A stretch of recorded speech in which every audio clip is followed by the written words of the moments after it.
Salam sejahtera dalam kasih Kristus.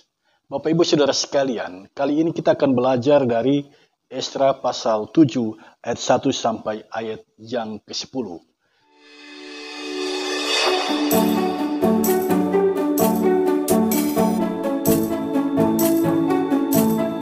Sebelum kita membaca bagian Alkitab ini, mari kita berdoa. Ya Bapa Allah yang Maha Kuasa, inilah kami anak-anak-Mu. Saat ini kami mau belajar dari firman-Mu. Kami mengimani kami tidak sendirian, ada kuasa Roh Kudus yang menuntun dan menyertai kami. Ya Roh Kudus, buatlah channel ini menjadi berkat bagi banyak orang. Buatlah setiap orang yang mendengarkan channel ini beroleh kasih karunia Tuhan, sehingga mereka semakin dekat dengan Tuhan dan mengandalkan Tuhan di sepanjang perjalanan hidupnya. Kami menyambut pewartaan firman saat ini dengan penuh sukacita di dalam nama Tuhan Yesus. Amin. Saudara sekalian, Esra pasal 7 ayat 1 sampai ayat yang ke-10 berada dalam bingkai judul Esra diberi kuasa oleh Raja untuk mengatur kebaktian dalam rumah Allah. Kemudian daripada semuanya itu, pada zaman pemerintahan Artasasta, Raja negeri Persia, maka berangkatlah Esra bin Seraya bin Asaria bin Hilkiah bin Salum bin Sadok bin Ahitub bin Amaria bin Asaria bin Merayot bin Serahya bin Usi bin Buki bin Abisua bin Pinehas bin Eleazar bin Harun, yaitu Harun imam kepala. Esra ini berangkat pulang dari Babel. Ia adalah seorang ahli kitab, mahir dalam Taurat Musa yang diberikan Tuhan Allah Israel. Dan Raja memberi dia segala yang diingininya, oleh karena tangan Tuhan Allahnya melindungi dia. Juga berangkat pulang ke Yerusalem beberapa rombongan orang Israel dan imam, orang Lewi, penyanyi, penunggu pintu gerbang, dan budak di bait Allah pada zaman ke-7 zaman Raja Artasasta. Lalu tibalah ia di Yerusalem pada bulan ke-5, yakni pada tahun ke-7 zaman Raja itu. Tepat pada tanggal 1 bulan pertama, ia memulai perjalanannya pulang dari Babel, dan tepat pada tanggal 1 bulan ke-5, ia tiba di Yerusalem, oleh karena tangan murah Allahnya itu melindungi dia. Sebab Esra telah bertekad untuk meneliti Taurat Tuhan dan melakukannya serta mengajar ketetapan dan peraturan di antara orang Israel. Saudara yang dikasihi Tuhan, Kitab Esra memiliki dua keunikan. Keunikan yang pertama, kitab ini tidak menyebutkan siapa sesungguhnya penulis kitab ini. Jika kita membaca kitab Esra ini dari awal sampai akhir, kita tidak akan berjumpa dengan data atau informasi yang mengatakan ini penulis kitab ini. Kita tidak menemukan itu. Tetapi dari sumber Yahudi maupun sumber Kristen dan para ahli modern zaman ini yang meneliti isi kitab suci, mereka semuanya sepakat bahwa yang menulis kitab Esra ini adalah Esra itu sendiri. Esra seorang imam dan ahli kitab. Nah, itu keunikan yang pertama. Penulis kitab ini tidak menyebutkan siapa dirinya. Keunikan yang kedua, kitab satu Tawarik, dua Tawarik, Esra dan Nehemia merupakan kitab yang bertutur tentang sejarah. Sejarah bangsa Israel kembali dari pembuangan di Babel. Mereka melangkah dari Babel menuju ke kota Yerusalem. Nah, kitab Esra ini melihat sejarah itu, lalu membingkainya dalam perspektif teologi. Artinya sejarah ini dilihat oleh penulis kitab Esra sebagai bagian dari karya Allah di dalam kehidupan manusia. Saudara sekalian, tema khotbah kali ini adalah kekuatan hati untuk melayani. Itu berarti kita diingatkan bahwa dalam menjalankan tugas pelayanan, tidak semua orang memiliki kekuatan hati yang kuat. Tidak semua orang memiliki hati yang kuat dalam melayani. Artinya ada orang yang begitu bersemangat melayani, pada awalnya begitu. Tetapi setelah berjalan, melewati tantangan, berhadapan dengan masalah, berhadapan dengan pergumulan, orang itu berdiam diri, bahkan mundur dari pelayanannya. Karena itu khotbah kali ini sangat menarik, saudara sekalian. Anda harus ikut ini sampai akhir, agar Anda mendapatkan bekal bagaimana sesungguhnya memiliki hati yang kuat di dalam melayani Tuhan. Mari kita belajar dari bagian Alkitab yang kita baca saat ini. Disebutkan pada ayat 1 bahwa peristiwa ini terjadi pada zaman pemerintahan Artasasta, Raja Artasasta. Nah, kita harus tahu raja ini raja kerajaan mana.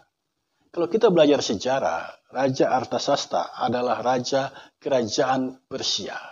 Dan raja ini berkuasa dari tahun 465 sampai tahun 424 sebelum Masehi. Nah, di zaman raja inilah Esra dan rombongannya pulang dari Babel. Dalam ayat 1 disebutkan, maka berangkatlah Esra bin Seraya bin Asaria bin Hilkiah. Lalu dalam ayat 6 disebutkan Esra ini berangkat pulang dari Babel. Jadi di zaman Raja Artasasta, di abad ke-5 sebelum Masehi, Esra keluar dari tanah Babel dan dia tidak sendirian. Bersama-sama dengan dia disebutkan di sini, di dalam ayat yang ke-7, ada imam, orang Lewi, penyanyi, penunggu pintu gerbang, dan budak di bait Allah. Ada bersama-sama dengan dia. Nah, saudara sekalian, kapan Esra pulang? Ini pertanyaan penting bagi kita. Nah, dalam bagian Alkitab yang kita baca saat ini, kita tidak menemukan jawabannya. Tetapi kita dapat menemukan itu dari catatan sejarah. Disebutkan Esra pulang dari Babel itu tahun 457 sebelum Masehi. Agar kita paham tentang hal ini, saya mau katakan kepada kita semua tentang hal ini. Ketika bangsa Israel, dalam hal ini kerajaan Yehuda, dibuang ke Babel, itu melewati 3 tahap. Tahap yang pertama, tahun 605 sebelum Masehi. Yang dibuang adalah bangsawan-bangsawan muda, termasuk di dalamnya Daniel. Itu tahun 605 sebelum Masehi. Kemudian, tahun 597 sebelum Masehi, ada 11.000 orang yang dibuang ke Babel, termasuk di dalamnya Nabi Yehezkiel. Kemudian tahap yang ketiga, tahun 586 sebelum Masehi, bangsa Israel yang dibuang adalah penduduk Yehuda yang sisa, tidak termasuk Nabi Yeremia dan orang miskin yang berada di kota Yerusalem kala itu. Nah, di saat mereka kembali dari tanah Babel, itu juga melewati 3 tahap. Dan kita mengenal ada 3 pemimpin yang memimpin mereka keluar dari tanah Babel. Yang pertama, tahun 538 sebelum Masehi, bangsa Israel keluar dari Babel, dibawa ke pemimpinan Zerubabel dan Imam Yesua, yang ada bersama-sama dengan mereka yang pulang saat itu. Ada sekitar 50.000 orang. Yang kedua, tahun 457 sebelum Masehi, ada sekitar 1.700 laki-laki yang pulang, atau sekitar 5.000 sampai 10.000 orang yang pulang, dan itu dipimpin oleh Esra. Nah, bacaan kita saat ini tentang Esra, jadi kita tahu bahwa Esra adalah pemimpin umat yang keluar dari tanah Babel pada tahap yang kedua. Pada tahap yang ketiga, tahun 444 sebelum Masehi, bangsa Israel yang keluar dari Babel itu dipimpin oleh Nehemia. Anda bisa membaca ini dalam Nehemia pasal 2 ayat 1 sampai ayat yang ke-16. Jadi kita mengenal 3 pemimpin yang memimpin umat kembali dari Babel. Zerubabel, Esra, dan Nehemia. Nah, saudara sekalian, yang kita pelajari saat ini adalah tentang Esra. Pertanyaan kita, siapakah Ezra ini? Dari bacaan kita saat ini, kita menemukan informasi tentang Ezra ini. Perhatikan ayat 1 sampai ayat yang ke-6. Tentang Ezra disebutkan di sini silsilahnya. Latar belakang Ezra, ternyata Ezra adalah keturunan dari Imam Harun, imam kepala di zamannya. Nah, mengapa sampai silsilah ini disampaikan kepada pembaca? Supaya orang percaya bahwa Ezra ini bukan orang sembarangan. Dia punya latar belakang yang baik. Dia adalah keturunan langsung dari Imam Harun. Ini harus kita pahami bersama. Yang kedua, Ezra ini adalah seorang ahli kitab. Ahli kitab yang mahir dalam Taurat Musa. Jadi Ezra ini adalah seorang cendekiawan. Seorang yang profesional di dalam memahami Taurat Musa. Dan Ezra ini adalah seorang imam. Nah, ketika dia kembali dari Babel, apa catatan Ezra tentang peristiwa itu? Perhatikan ayat 6. Oleh karena tangan Tuhan Allahnya melindungi dia. Jadi, perjalanan dari Babel menuju ke Yerusalem itu bukan perjalanan yang ringan, saudara sekalian. Ezra harus mempersiapkan perjalanan ini. Dia harus memperhitungkan perjalanan ini dengan baik. Yang pertama-tama, dia harus bisa mempengaruhi Raja Artasasta agar mengizinkan dia dan rombongannya melangkah ke Yerusalem. Dan dia harus mempertimbangkan rute perjalanan. Dia harus mempertimbangkan bekal yang mereka bawa. Dia harus mempertimbangkan banyak hal yang memberikan kemudahan bagi mereka dalam perjalanan itu. Nah, Ezra berangkat dan Raja memberikan kemudahan baginya. Ayat 6 menyebutkan, Raja memberi dia segala yang diingininya. Semua yang diminta oleh Ezra dikabulkan oleh Raja.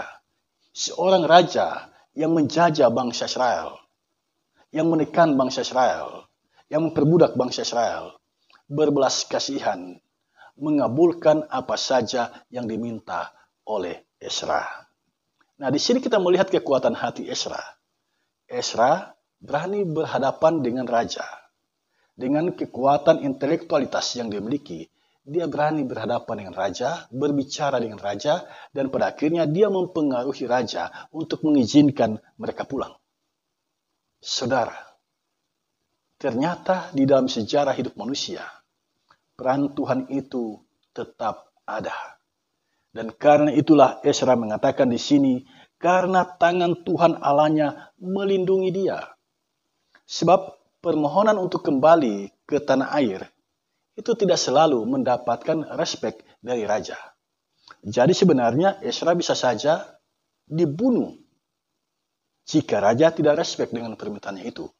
Tetapi ajaib, oleh tangan Tuhan, Ezra dilindungi, permintaannya dipenuhi oleh raja. Dan mereka pun pulang dengan rombongan, dicatat dalam ayat 7, imam, yaitu orang-orang yang melayani bait Allah, yang menjadi pemimpin umat. Kedua, orang Lewi, mereka adalah petugas bait Allah. Yang ketiga, penyanyi, kelompok manusia yang dikhususkan menyanyi di bait Allah. Yang keempat, penunggu pintu gerbang, ini adalah petugas bait Allah. Dan yang kelima, budak di bait Allah. Ini adalah orang-orang yang bertugas disuruh oleh para imam dan orang Lewi ketika melaksanakan tugas di bait Allah. Nah, rombongan ini yang pulang, dan ayat 8 menyebutkan mereka tiba di Yerusalem pada bulan kelima, yakni pada tahun ke-7 tahun raja itu. Kemudian ayat 9 menyampaikan kepada kita bahwa perjalanan itu dilakukan selama 4 bulan. Saya mengajak kita berimajinasi kalau kita melakukan perjalanan jalan kaki, melewati sungai, melewati padang pasir, melewati gunung dan lembah selama 4 bulan. Bukankah ini pekerjaan yang tidak mudah? Bukankah ini perjalanan yang tidak mudah?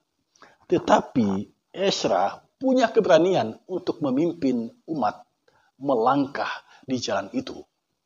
Inilah kekuatan hati yang dimiliki oleh Ezra. Dengan perhitungan yang matang, pada akhirnya dia mengambil alih kepemimpinan. Dia berani menantang resiko. Dia memimpin umat selama 4 bulan dari Babel menuju ke Israel. Dan jumlah orang-orang yang dipimpin oleh Ezra ini bukanlah sedikit. Dia berkisar 5-10 ribu orang. Nah, pada akhirnya mereka tiba di Yerusalem pada tahun ke-7 zaman Raja, itu dicatat dalam ayat yang ke-8. Lalu ayat 9 kembali Ezra menyebutkan karya Allah di dalam perjalanan mereka. Oleh karena tangan murah Allahnya itu melindungi dia. Itu kata Ezra dalam ayat yang ke-9. Jadi perjalanan ini disertai oleh Tuhan. Itu kesaksian yang disampaikan oleh Ezra di sini. Dan karena kebaikan Allah ini, apa yang dilakukan oleh Ezra? Perhatikan ayat yang ke-10. Di sini disebutkan Ezra telah bertekad untuk meneliti Taurat Tuhan dan melakukannya serta mengajar ketetapan dan peraturan di antara orang Israel. Karena Tuhan telah berbuat baik kepadanya ketika berada di Persia, mempengaruhi raja untuk mengizinkan mereka kembali ke Yerusalem. Karena Tuhan telah berbuat baik kepadanya, melindungi mereka dalam perjalanan dari Babel menuju ke Yerusalem. Maka Ezra bertekad untuk meneliti Taurat Tuhan. Meneliti Taurat Tuhan. Taurat itu pengajaran. Kata Taurat itu berakar dari sebuah kata dalam bahasa Israel Torah, artinya pengajaran. Jadi Ezra bertekad untuk meneliti pengajaran Tuhan. Nah, pengajaran Tuhan itu ada di dalam kitab suci. Sementara kitab suci pada zaman itu terserak di tangan Ezra lah. Semua kitab yang terserak itu disatukan menjadi satu, menjadi kitab suci bangsa Israel. Jadi Ezra punya andil yang besar di dalam hal mengumpulkan kitab-kitab yang terserak itu. Yesaya, kitab Yeremia, kitab Ratapan, dan sebagainya, itu dikumpulkan oleh Ezra, kemudian disusun menjadi satu kitab, dan itu menjadi pegangan umat ketika mereka beribadah di sinagoge atau rumah ibadat orang Yahudi. Jadi Ezra meneliti Taurat Tuhan, melakukannya, dan mengajar ketetapan dan peraturan di antara orang Israel. Mengapa Ezra melakukan semuanya itu? Karena Ezra telah mengalami kebaikan Tuhan, maka dia berketetapan hati untuk melakukan semuanya ini. Jemaat yang dikasihi Tuhan, belajar dari kitab Ezra ini, apa pelajaran yang dapat kita petik di dalam menjalani kehidupan ini? Saya mencatat beberapa hal. Yang pertama, Ezra adalah pemimpin yang melayani. Sebelum dia memimpin bangsa Israel keluar dari Babel, memasuki kota Yerusalem, Ezra mempersiapkan segalanya. Dia datang menjumpai Raja Artasasta, dan mempengaruhi pikiran raja, sehingga raja mengizinkan dia kembali ke kota Yerusalem. Ezra adalah pemimpin yang berani menantang resiko. Perjalanan itu membutuhkan persiapan yang matang. Bekal, alat perang, dan navigasi itu dibutuhkan di dalam perjalanan itu. Dan Ezra mempersiapkan semuanya itu dengan baik. Yang kedua, dari bagian Alkitab yang kita baca saat ini, kita menemukan peran Allah dalam sejarah hidup manusia. Yang pertama, Allah berkuasa menggerakkan hati orang untuk berbuat kebaikan. Perhatikan ayat 1 bacaan kita saat ini. Allah bekerja menggerakkan hati Artasasta, sehingga ketika Ezra meminta izin kepadanya untuk pulang ke Yerusalem, Raja Artasasta merestuinya. Inilah kebaikan Allah. Sulit dibayangkan seorang raja asing mau memberikan izin kepada orang-orang jajahannya untuk kembali ke kampung halamannya. Allah berkarya, menggerakkan hati Raja Artasasta untuk berbuat baik kepada bangsa Israel. Allah yang sama bekerja di zaman Musa, tetapi kali ini dia mengeraskan hati Firaun. Dalam Keluaran pasal 7 ayat 3 disebutkan Allah mengeraskan hati Firaun. Dan ini penting. Mengapa Allah mengeraskan hati Firaun? Agar melalui Musa, mujizat-mujizat, tanda-tanda yang Allah mau perkenalkan kepada bangsa Israel benar-benar terlihat dan dinyatakan saat itu. Jadi setiap apa yang dilakukan oleh Allah itu memiliki tujuan yang baik bagi manusia. Nah, orang Israel meyakini hati adalah pusat pertimbangan manusia. Jadi hati merupakan bagian dari kerja akal budi kita. Nah, kalau kita memahami Allah itu berkuasa atas hati manusia, Allah dapat menggerakkan hati manusia, apa yang harus kita lakukan? Saya mencatat beberapa hal. Pertama, mintalah kepada Tuhan agar kita memiliki hati yang bijaksana. Seperti Salomo meminta tentang hal ini. Yang kedua, berhadapan dengan orang yang keras hatinya, berdoalah bagi Allah. Minta kemurahan Allah untuk mengubah hatinya. Yang ketiga, jangan cepat-cepat menghakimi orang. Jangan cepat-cepat memusuhi orang. Jangan cepat-cepat menjudge orang yang keras hati. Hari ini dia keras hati, tetapi esok atau lusa, Allah bisa saja menjamah hatinya, sehingga dia menjadi pribadi yang lebih baik. Di dalam Alkitab kita menemukan hal ini. Allah menyentuh hati Thomas yang tidak percaya menjadi pribadi yang sangat percaya. Allah menyentuh hati Petrus yang putus asa menjadi pribadi yang penuh semangat. Allah menyentuh hati Paulus yang penuh kebencian menjadi pribadi yang penuh semangat dalam memberitakan Injil. Itu peran Allah di dalam kehidupan manusia. Peran Allah yang kedua, Allah melindungi umat dalam perjalanan mereka. Nah, sebagaimana Allah melindungi selama 4 bulan perjalanan Ezra dari Babel menuju ke kota Yerusalem, Allah yang sama akan melindungi kita. Karena itu berdoalah buat perjalanan hidupmu. Doakanlah perjalanan anak-anakmu ke depan. Doakanlah perjalanan hidup gereja Tuhan ke depan. Doakanlah perjalanan kehidupan bangsa dan negara kita. Semuanya itu harus kita doakan dalam sebuah keyakinan Allah itu melindungi perjalanan kehidupan kita. Hal yang ketiga yang menjadi pelajaran bagi kita, Allah kita setia pada janjinya. Bangsa Israel yang pulang dari Babel itu merupakan bagian dari penggenapan janji Allah. Dalam kitab Yeremia pasal 1 ayat 12 dan Yeremia 29 ayat yang ke-10. Di sana kita membaca tentang jaminan Tuhan bahwa Dia akan memulihkan bangsa Israel setelah mereka berada di tanah pembuangan Babel.